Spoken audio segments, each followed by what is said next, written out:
Na mtazamaji wa Trend TV bwana, leo moja kati ya vitu ambavyo vimemeke headline huko mtandaoni bwana ni sakata zima la kijana Ibra ambaye amefanya interview pale Wasafi FM.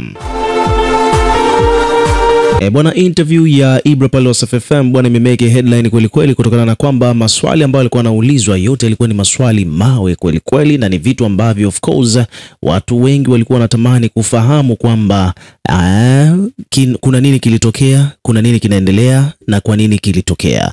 Umeona bwana, yani watu wanataka kujua sababu na kile ambacho kinaendelea sasa hivi. Kwa hiyo Ibra bwana ameulizwa maswali ambayo kiukweli yana make sense, lakini pia vile vile ni kitu ambacho wadau walikuwa wanatamani sana kukifahamu kutoka kwake. Kwa hiyo moja kwa moja ni kwamba Ibra bwana aliulizwa maswali kadhaa kumhusu Diamond, kumhusu Harmonize at the same time, na yeye pia alikuwa anajibu kila swali ambalo alikuwa anaulizwa. Yani ni kwamba Ibra bwana hakuna swali ambalo alikuwa anakwepa, kila kitu alikuwa anakijibu directly kama kilivyoulizwa kwake. So jambo ambalo limemeke headline bwana kuhusiana na hayo maswali ambayo Ibra ameulizwa, la kwanza kabisa ni kwamba alihojiwa kuhusiana na jinsi ambavyo alivyotoka pale Konde Gang au bwana, lakini cha ajabu zaidi ni kwamba amesema kwamba ile bilioni ni kwamba ile bilioni ambayo alikuwa anadaiwa, maana tunakumbuka kwamba wakati Ibra anataka kujitoa pale Konde Gang bwana alichajiwa bilioni 1 ili atoke katika record label hiyo.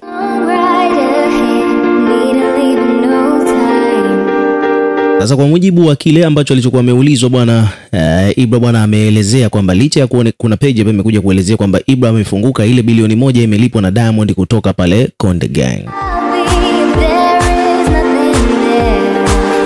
Alafu hapa chini akaandika kwamba bwana licha ya kuonekana kuwa waliweza kumalizana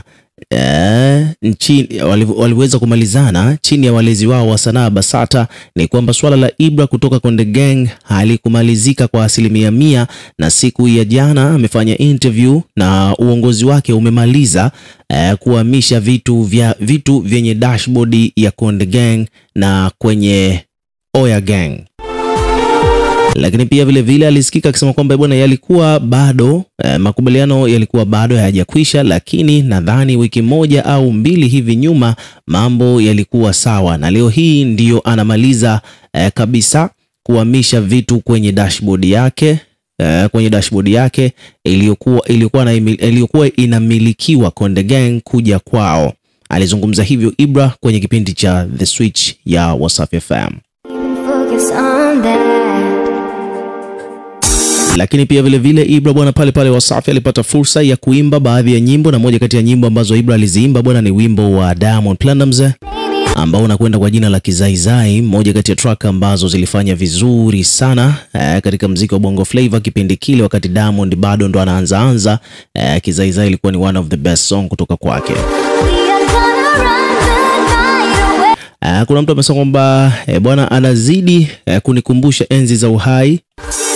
Kwa mtu bwana, yani leo tuko bize.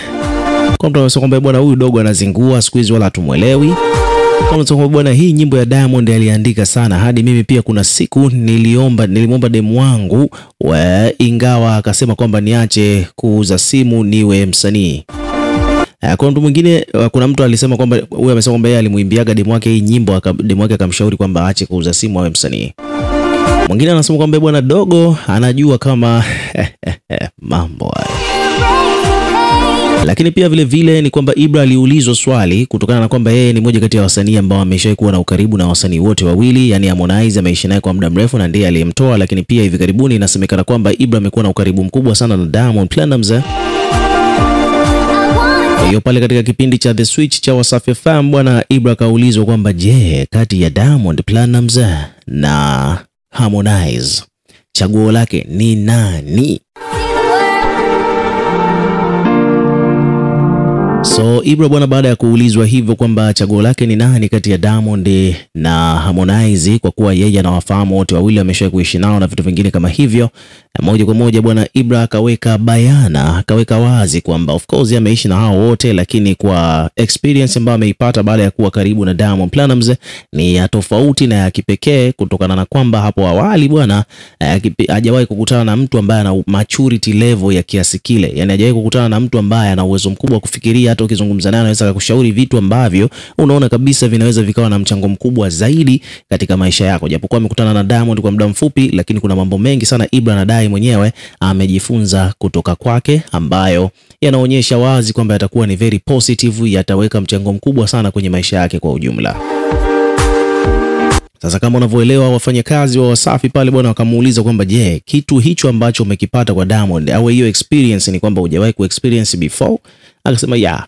So it means kwamba kwa vitu ambavyo vimeshauriwa na Diamond kwa siku chache tu hizi ambazo amekutana naye hivi karibuni, ni vitu ambavyo ni vigeni na vimebadilisha mtazamo wake kwa ujumla, ukilinganisha na vitu ambavyo amekaa navyo miaka takriban 4 au 3 kipindi chote akiwa Konde Gang kwa Harmonize.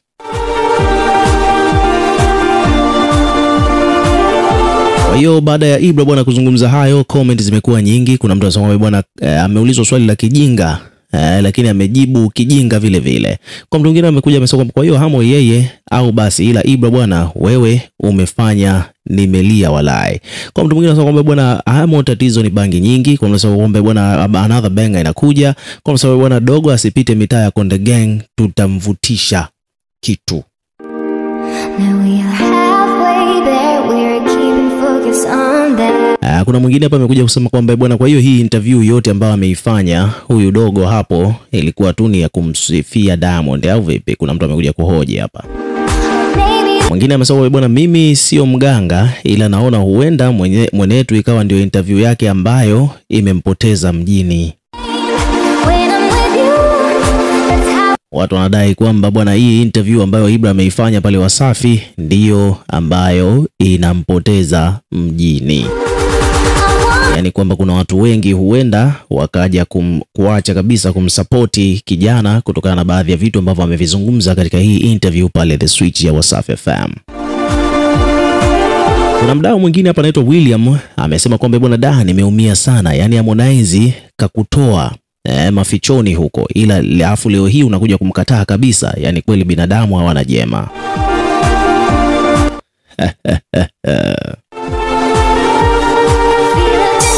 Kuna mdau hapa bwana amesema kweli binadamu hawana jema. Harmonize amemtoa huyu kijana mafichoni, alafu this time around hapa anakuja kumkataa kwenye media ya Wasafi.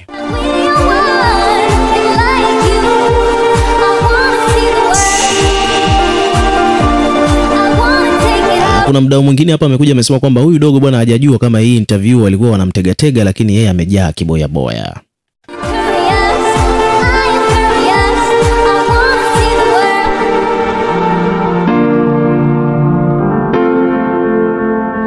So hivyo ndivyo mambo yalivyo. Ukiwa kama mdau, weka maoni yako katika comment section, tutakuwa tukisoma na kuliplay kila comment, lakini pia vile vile hakikisha una subscribe kwa ajili ya kupata update zaidi.